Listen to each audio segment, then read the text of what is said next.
short couple. Okay. The summary starts on the bottom of page 1. And it runs on the bottom of page 1, it runs down most of page 2. It's in 7 points. This is a very, very brief summary of the Unabomber's Manifesto, which is 100 pages in a paperback. That's the manifesto, okay? So it's quite thick. That's 100 paperback pages. And he says it's already too short. So he considers he's got a big argument, and I think he has. I don't think he's infallible, and I don't think he's a saint, but I do think he's interesting, and I do think he's got a point. Let's just read the very, very brief summary. Modern society, this is 2 paragraphs from the bottom of page 1 of this letter. Modern society is destroying human dignity and freedom by its industrial technology. Machines are dehumanizing. A symptom of this destruction is the modern left-winger or leftist, a type of man recurring in numerous protest movements today, often himself belonging to no minority group. In other words, he's not a black, he's not even a woman, he's not a lesbian, he's not a Jew or anything like that. He's a wasp, but nevertheless, in the name of a variety of such groups, he attacks Western civilization with a hostility, betraying his lack of real compassion for the supposed victims. In other words, your leftist pretends to be sympathizing with Jews and blacks or homosexuals or whatever, and he's not really. These things are all an instrument to get at Western civilization. Why does he want to get at Western civilization? The Unabomber doesn't know. You and I know.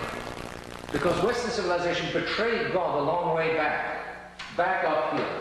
And what the Unabomber in paragraph 1 is in fact observing, he doesn't understand, because he's not the fifth. He doesn't understand what's going on, but what he's in fact observing is the globe turning against people. In other words, baby seals hug a tree of the ozone layer, being used, actually it's still the blacks and the Jews being used, or the handicapped, or all of these, the minority groups are being used as a lever to destroy what still remains of Christian civilization. Because your leftist says this layer is no good, and he's right, to quite an extent, because this layer is a long way down from the Catholic Church, and it represents several betrayals which have already taken place. So your leftist is attacking, well, what is he attacking in the name of? He can't attack in the name of the king, because that's tyranny. He can't attack in the name of the aristocracy, because that's elitism. He can't attack in the name of the middle class, because that's capitalism. So he's got to attack in the name of trees, baby seals, and those, and all blacks and Jews. So he's right down here. That's what your leftist is in fact doing. The Unabomber can't see that. But he doesn't belong to a minority group, but your leftist says Kaczynski, goes through this false association with minority groups as a means of getting back at, quote-unquote, Western civilization. And he does it with a hostility which betrays that he's not really interested or sympathetic with blacks, Jews, and homosexuals. He really wants to destroy what remains of Western civilization. Nor can his revolt be so real against society when he wishes to integrate them into it. That's another thing. The man's smart. See? Because he wants blacks. He's saying blacks are scorned and trodden on or walked all over. We want blacks back into society. Hey, I thought you said society was no good. Well, why do you want to pull blacks into it then? So you see, he's picking up the contradiction which there are in these left-wingers. He's saying leftists are junk. He's right. And he says that's a symptom. Leftists are then a major, the malady of leftism is a symptom of the sickness of modern society. And he's going to blame the sickness of modern society on industrial technology. In truth, point 2. The industrial technological system, IT, or IT for short, makes it so easy for men to satisfy their basic needs of food, clothing, and shelter that man's equally natural need to attain some goal by serious effort on his own part remains widely frustrated. He's right again. In the old days, you didn't have kids wandering all over the streets and getting frustrated and drive-by shooting and visiting rotten cinemas and getting you didn't have that in the old days. Because the boys had to work on the land, because if they didn't work on the land, then their mother would starve in February or March. The hard grind and discipline of farm work meant the boys just didn't get mixed up, and the girls didn't get mixed up either. The girls had no washing machines, so they had to stay home and make the farmhouse turn, wash all the men's clothes when the men were out working all day in the fields. Therefore, there was an interaction and a necessity and a harsh grind of life which stopped them getting all out of shape. There's a very amusing thing said about Jewish immigrants. They used to land in Brooklyn, and then, of course, they moved inland to sort of the posh parts of New Jersey. And the Jew is quoted in New Jersey as saying, you know, when we landed from the old world in Brooklyn, we were far too miserable to think of committing suicide. That's it. But now that we're rich and idle and leisured in New Jersey, and we've got beautiful homes, we all think of committing suicide. As long as we were miserable, we were quite happy. Now that we're completely happy, we're all miserable. That's it. That's it. And that's what the Unabomber is saying. He's saying that a man doesn't only need food and clothing and so on. He also needs to do something with purpose in his life, to feel that he's got a contribution to make, to feel that what he's doing counts. And that what he's doing counts tends to be destroyed by the huge combine harvesters, which with a jaw as wide as this room, go through one field in a few hours and feed the whole village for the whole winter. There's a trade-off for these magnificent machines.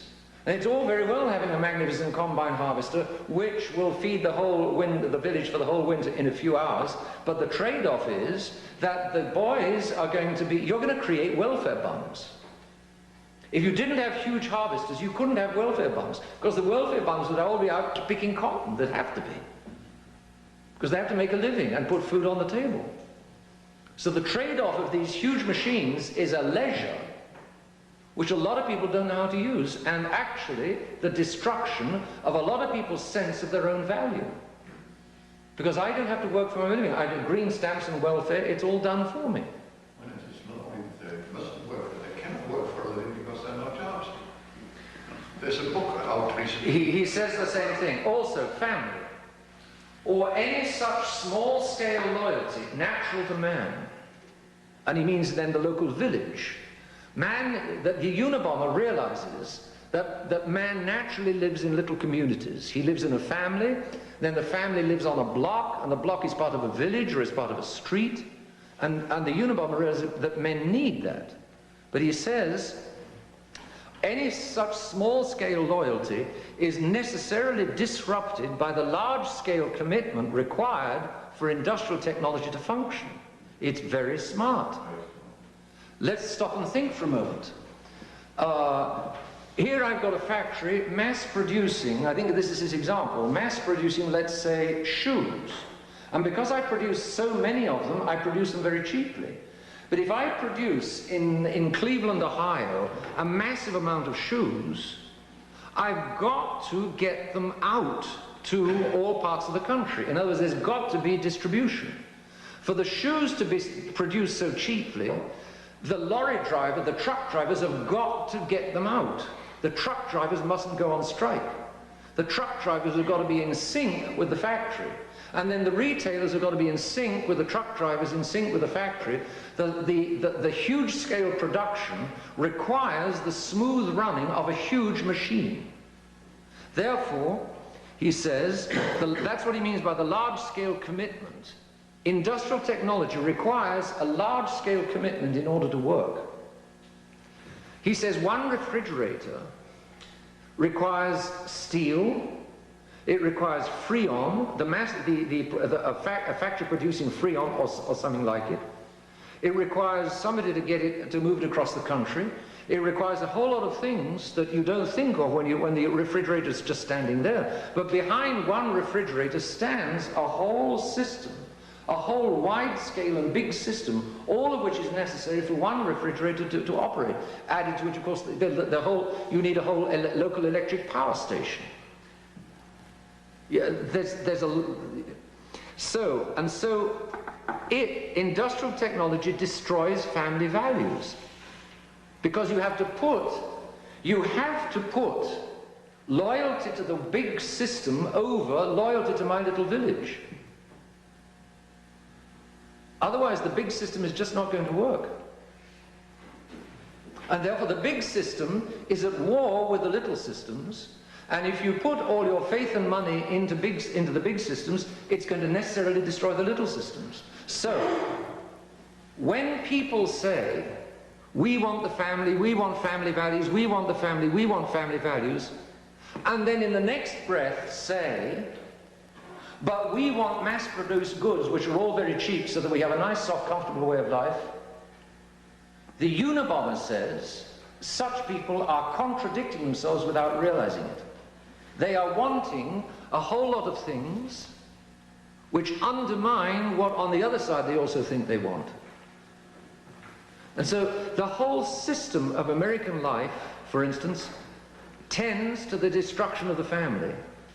So that when poor Americans stand up and say, I want to defend my family, I believe in family values, I want to defend my family, nearly always the same Americans, 2 or 3 or 5 or 10 or 15 minutes later, will be speaking up for technology or speaking up for industry or speaking up for something which undermines the very family that they've just said that they wanted to defend. So there is always a trade-off. And the trade-off of industrial technology is expensive. Exactly the same things happening in Europe. In Europe, decent Englishmen are saying, we want England. Decent Germans, patriotic Germans, are saying, we want the sovereignty of Germany. Decent Frenchmen are saying, we want old-fashioned Catholic France. But a quarter of an hour later, that same Englishman, the same German, and the same Frenchman are all saying, but we also want the nice life which is provided by European-scale production.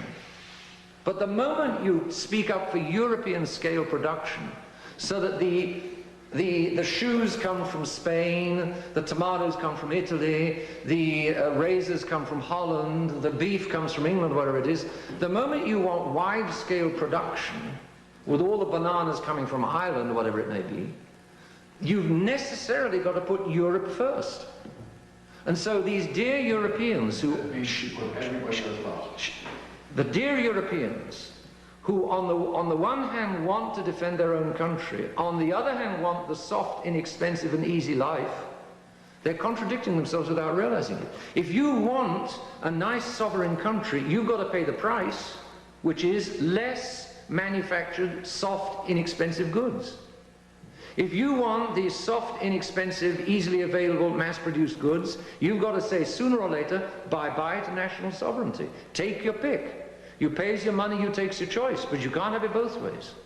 The Unabomber sees it, and he's a smart man.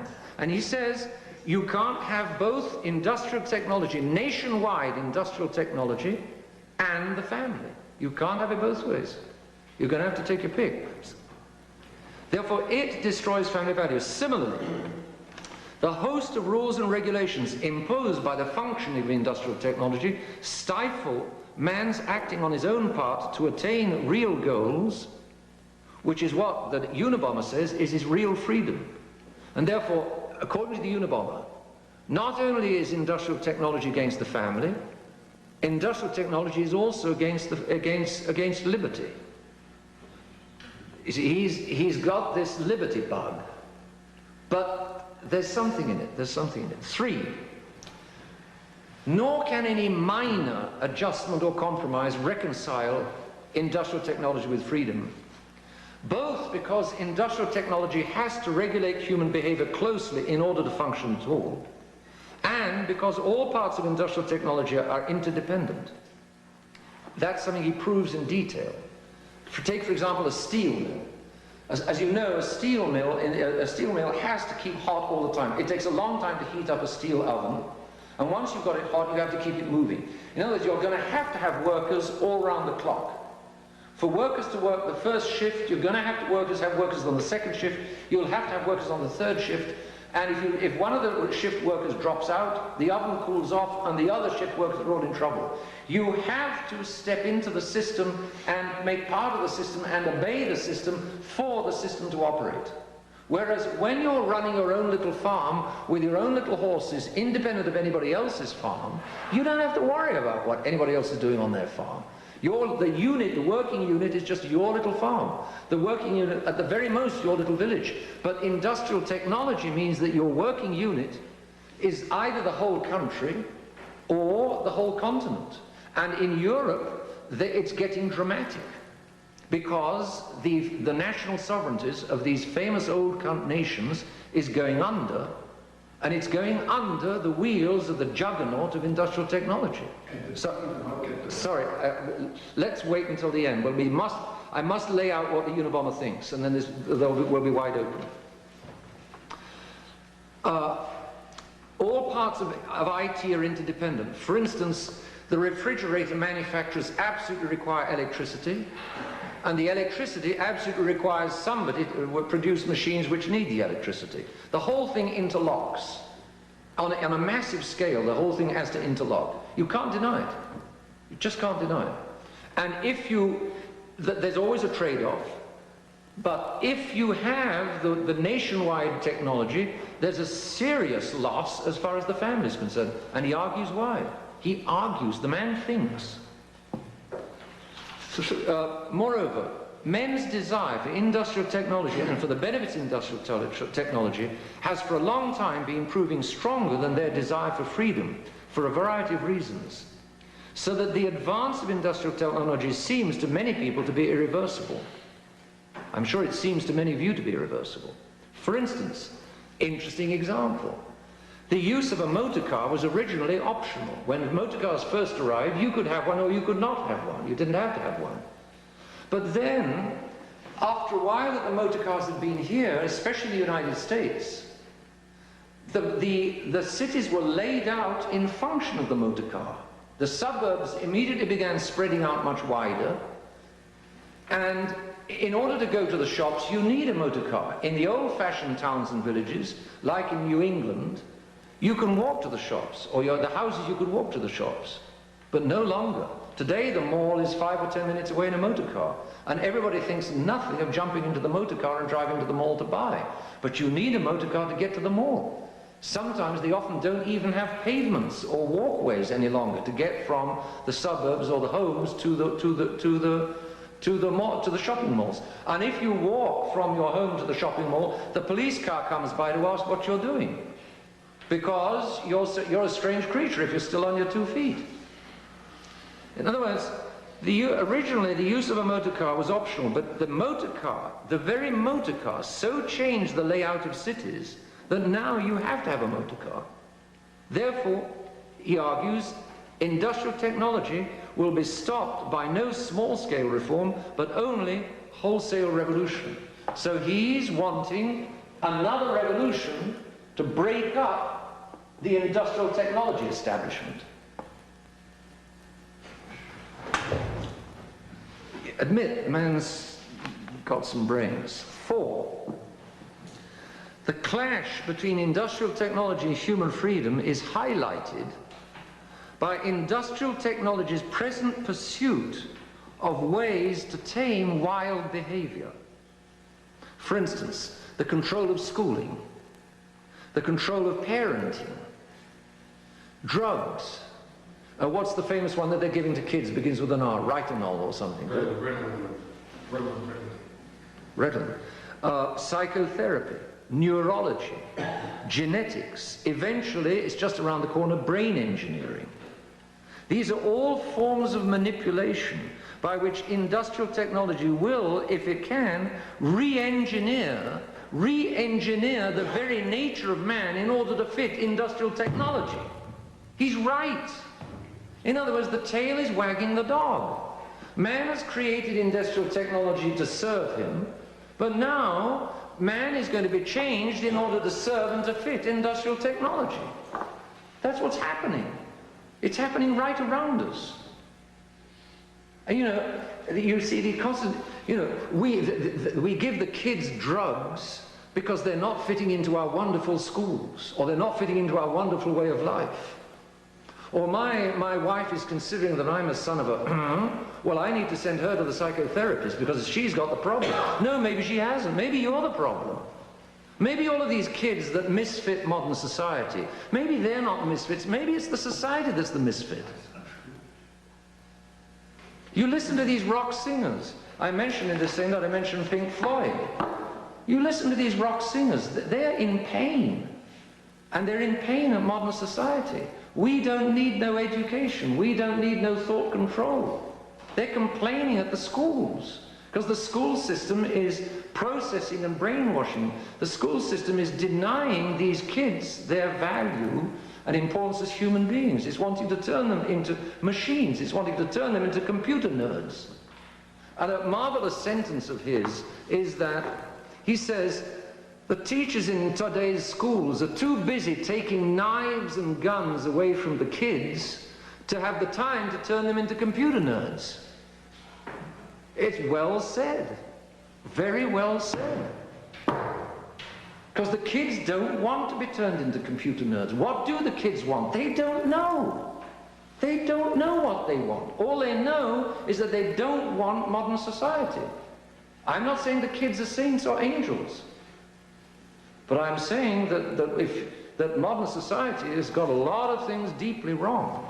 And the Unabomber, even without the faith, is intelligent enough to be on the tail of these things that modern society's got wrong. What's happening is, this is where we connect in with the encyclicals. The Catholic Church understands human nature as God made it. But the Masons are wanting to change human nature. They're wanting to bend, they're wanting to substitute God's nature with a new nature of their own. But the new nature, the new world, the new technological world, the new machine world that they're producing to change human nature doesn't fit human nature. And so the poor kids are squealing and yelling because they know it doesn't fit. Then the kids reach the age of 20 and they flip. The kids flip. The kids say, well, I'm being offered a nice cushy job with $50,000 a year, and there's a sweet chick here, so I'll settle for a ticky-tacky house, a ticky-tacky wife, a ticky-tacky car, a ticky-tacky salary, and I will have a ticky-tacky happiness, and then my kids, I know, will listen to rock and roll when they grow up, but I know that they'll grow out of it just like I grew out of it. What kind of a world is that? So, all of these things are forms of manipulation by which industrial technology will, if it can, re-engineer the very nature of man in order to fit industrial technology. The tail is going to wag. The tail is already wagging the dog. We've got a deep human problem, and the Unabomber is killing people in order to wake people up to the problem. I'm not saying he's right. I'm not saying he's right. But the man is so frustrated at trying to get through with a serious message to people who will not be got through to, that he's resorting to killing in order to get through. Presently, more and more humans are rising up in revolt against industrial technology. But if industrial technology prevails, not even the rulers, the manipulators, the guys in control of industrial technology will have much freedom to move. Okay, and that's very true. I'm sitting on top of this machine, which is crushing everybody else. But I've got to stay in the cabin of this machine, and I've got to keep watching all of these controls, otherwise I'm not going to be sitting here any longer. The machine will, somebody else will take my place, I'll lose control. They will stop being crushed, and then I will get crushed with everybody else. So the machine crushes the people underneath it in one way, and it crushes the people driving it in another. It's a triumph of the devil, an absolute triumph of the devil. Everybody is being dehumanized. Everybody's getting crushed. If IT wins, then not even the drivers of the IT will have much freedom to move. Whereas if IT is smashed, that's the Unabomber's dream, there may be chaos, but at least humanity will have another chance. And the chaos may cause less suffering than the continuance of our industrial technology will cause. Poof. Man. And he argues every point of the way. 5. Because if IT survives, if industrial technology survives, then the future looks grim. Because he's got various alternatives. If IT is not broken up and smashed, if we don't take sledgehammers to the whole industrial technology way of life, if IT continues, there are various alternatives. Either for the sake of efficiency, machines will be in total control and no man will have any freedom at all left. Or an elite will still be in control, an elite will be running the master machines, and then there are again two alternatives. The elite will run the master machines in such a way as to eliminate the masses so that a few are in control while the rest are dead. Or they will run the machines so as to tame the masses, domesticate the masses, so that the few are chained to the machine. They've got to stay in the driving seat and keep pushing on the buttons, while the rest have no freedom or meaning in their lives.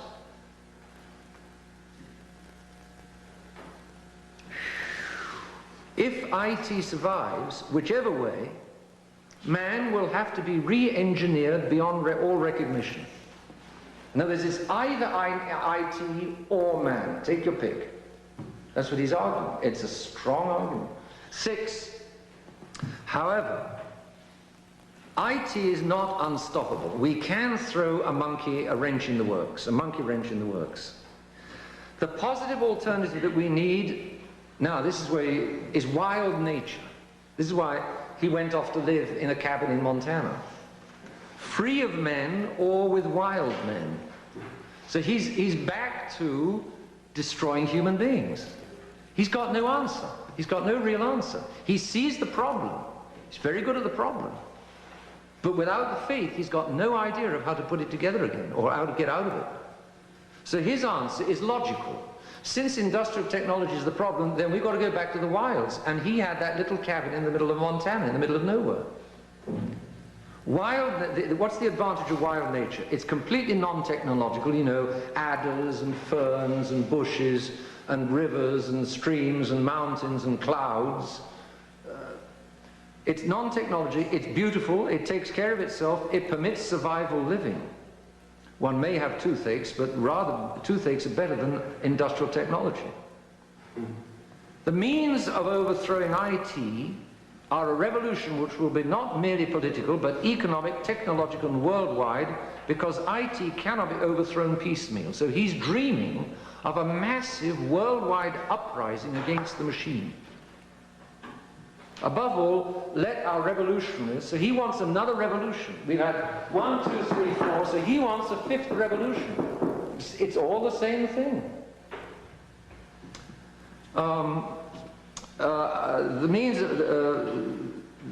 Because IT cannot be overthrown piecemeal. Above all, let our revolutionists have the one clear goal: IT must go, IT must go, IT must go. All means to achieve that goal can then be pragmatically adjusted. And he talks like Lenin, you know, he talks like a communist. And he says, we need a revolution, and the revolutionists need to fix on the goal and then adapt all the means. That's exactly what Lenin used to say. 7, finally, let our revolutionists not mix with leftists who are as anti-individualist as IT is. And so the leftists will only oppose IT in order then to use it against everybody else. He knows leftists inside out. So he hates industrial technology, and then he hates leftists, and he wants to go back to wild nature. It's just another non-solution, in fact. But he's right, as so often, all the way down. He's right about the defects of the previous establishment. Henry VIII was wrong, because Henry VIII was attacking the Catholic Church. But all of the others are more or less right in what they're attacking. Also, leftists habitually collaborate in revolutions with non-leftists only to double-cross them later. Leftism is totalitarian by nature. In fact, it is a substitute religion, the need to believe in which will make even decent followers condone the most indecent crimes from their leaders.